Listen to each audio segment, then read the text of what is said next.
friends, and welcome to Ask Amy.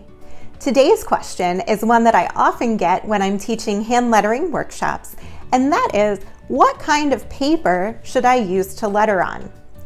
My answer is that it depends on what kind of lettering you're doing.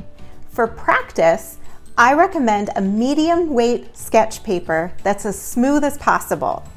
I like these journals from Michaels, but what I do is I go through the aisle and I am the lady who will stand there and feel the paper. I really do that because I want the smoothest paper possible.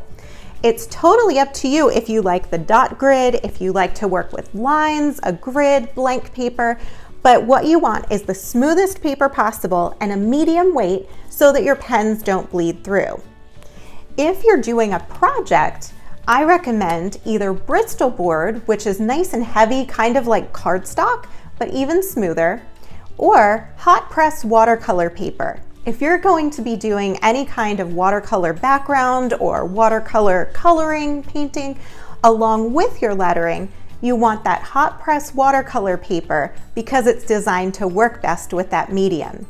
Regular watercolor paper that you might have used for other types of projects is bumpy and rough. That's cold press, and that's not what we want for our lettering because our markers will catch on the texture of that paper. So for projects, I recommend Bristol board or hot press watercolor paper.